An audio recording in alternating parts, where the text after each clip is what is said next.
नमस्कार, मी पंजाब डक 15, 16 आणि 17 तारखेपर्यंत राज्यात पूर्व विदर्भ, पश्चिम विदर्भ, दक्षिण महाराष्ट्र, उत्तर महाराष्ट्र, कोकणपट्टी, खानदेश, मराठवाडा सगळीकडे दररोज एक दिवस एक भाग झोडपीत राहणार आहे. म्हणून हा परतीचा पावसाचा अंदाज सगळ्या शेतकऱ्यांना लक्षात घ्यायचा. त्याच्यानंतर राज्यात मग हे पाऊस 17 तारखेपर्यंत पडणार आहे. मग शेतकऱ्याचं सोयाबीन काढायला आलंय तर शेतकऱ्याला सांगू इच्छितो की 18 तारखेपासून 23 तारखेपर्यंत 18, 19, 20, 21, 22, 23 तारखेपर्यंत ज्यांचं सोयाबीन काढायला आलं असेल तर काढून घ्यायचं. दुपारपर्यंत काढायचं.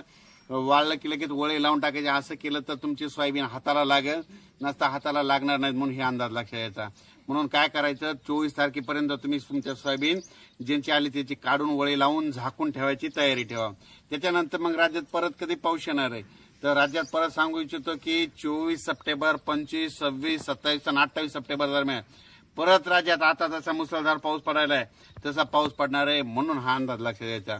त्याच्यानंतर आपण मागील अंदाजामध्ये म्हटलं होतं की अहिल्यानगरकडं, नाशिककडं खूप पाऊस पडणार आहे. त्याच्यामुळे जायकवाडीचं पाणी 1.25 लाख क्युसेसनं सोडावं लागेल असं त्या धरणावरून एक अंदाज दिला. तर तुम्ही पाहू शकता 1.25 लाखांना पाणी सोडलं. आणि परत या नदीकाठच्या जायकवाडी धरणाच्या गोदावरी नदीच्या शेतकऱ्याला सांगू इच्छितो की तुम्ही काय करा, जरा ह्या 2-3 दिवस आपल्या जनावरांची काळजी घ्या. कारण की आज देखील म्हणजे जायकवाडी धरण त्याच्या कॅचमेंट एरियामध्ये आज देखील काही ठिकाणी मुसळधार, कुठं अतिमुसळधार पाऊस पडणार आहे. त्याच्यामुळे परत त्या धरणाला, जायकवाडीला पाणी येणार आहे. मग 2 लाख क्युसेसनं जर पाणी सुटलं तर तुमच्या गावांना बऱ्याच ठिकाणी पाणी येईल. म्हणून हे सगळ्यांनी हे लक्षात घ्यायचं. कारण की तुम्हाला सांगतो की आज रात्रीला, मध्यरात्रीला पाऊस पडणारच आहे. त्याच्यामुळे जायकवाडीचं पाणी आता 1.25 लाखानं सुटलंय. आणि त्याच्यानंतर माजलगावच्या धरणाचं 14,000 सोडलंय. स्थानिक पाऊस पडला. असं करत करत त्या गोदावरी नदीला तुम्हाला सांगतो 1,35,000 क्युसेसनं पाणी चालू आहे. आणि तुम्हाला सांगतो ह्या नदीची पातळी किती आहे, 1.5 लाखाच्या वर गेलं की गावांना पाणी द्यायला सुरुवात होती. म्हणून म्हणतो आता हे 1.5 लाखाच्या वर कधी बी तळ्याचं पाणी सोडू शकतात. म्हणून तुमचे जनावर, तुमच्या पाईपलाईन, तुमच्या मोटर ह्या काढून ठेवा. कारण की शेतकऱ्याला ह्या गोष्टी कोणी तुम्हाला सतर्क करत नाहीत. म्हणून एक शेतकरी नात्यानं तळमळीनं तुम्हाला सांगत आहे. त्याच्यानंतर राज्यात सांगायचं झालं तर पाऊस कसा पडणार आहे. राज्यात सांगायचं झालं तर नांदेड जिल्हा, लातूर जिल्हा, बीड जिल्हा, परभणी जिल्हा, धाराशिव जिल्हा, हिंगोली, धाराशिव जिल्हा, सांगली, सातारा, सोलापूर, कोल्हापूर, कुडाळ, कोकणपट्टी पूर्ण, त्याच्यानंतर अहिल्यानगर, पुणे 2, बीड, जालना, संभाजीनगर, बुलढाणा, अकोला, अमरावती, वर्धा, नागपूर, भंडारा, गोंदिया, चंद्रपूर. त्याच्यानंतर इकडे उत्तर महाराष्ट्राकडे आजपासून म्हणजे नंदुरबार जिल्हा, धुळे जिल्हा, नाशिक जिल्हा, जळगाव जिल्हा, इगतपुरी, मुंबईला देखील मुसळधार, अतिमुसळधार पाऊस पडणार आहे. म्हणून मुंबईच्या जनतेने लक्षात घ्यायचं. पण हे जितके जिल्हे चांगले त्यांनी जरा काळजी घ्या. कारण की जवळपास 17 तारखेपर्यंत दररोज एक दिवस एका जिल्ह्याला झोडपीत राहणार आहे. म्हणून हा अंदाज लक्षात घ्यायचा. त्याच्यानंतर पाऊस मध्यरात्रीच्या सुरू होईल. म्हणून हे देखील सगळ्यांना लक्षात घ्यायचं. हे 14 ते 17 दरम्यानचा पाऊस आहे. त्याच्यामध्ये तुम्हाला सांगू इच्छितो की जे धरण आहे, धरण क्षेत्राच्या कॅचमेंट एरियामध्ये पडणार आहे. आणि योगायोगाने तुम्हाला सांगतो सगळे धरणं भरणार आहे. मांजरा धरणाच्या कॅचमेंट एरियात पडला तर मांजराचं पाणी सोडावं लागणार आहे. उजनीचं पाणी सोडावं लागणार आहे. तिकडे कोयनेकडे पाणी सोडावं लागणार आहे. पुण्याकडे पाऊस पडणार आहे. मुळाचं पाणी सुटत. त्याच्यानंतर निळवंडे धरणाचं पाणी सुटल. नाशिककडे पाऊस पडणार आहे म्हणून आज.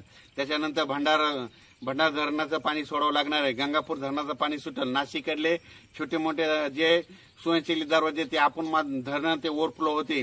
त्याच्यामुळे सर्व शेतकऱ्याला सांगू इच्छितो की तुम्ही स्वतःची काळजी घ्या आणि आपल्या पशुधनाची देखील काळजी घ्या. कारण की तुम्ही स्वतः येऊन पाणी आलं तर पळू शकतात. पण हे पशुधन हे पशुधन आहे ना, याला कोणी वाचू शकत नाही. त्यांना ते दोरीनं बांधलेले असतात. म्हणून ते दगावण्याची शक्यता आहे. म्हणून माझी तुम्हाला सगळ्याला विनंती आहे. म्हणजे सांगायचं झालं तर जवळपास मी म्हटलं होतं ना, परतीचा पाऊस खूप पडणार आहे. तर राज्यात परतीचा पाऊस सगळ्याला एकदा झोडपूनच काढणार आहे.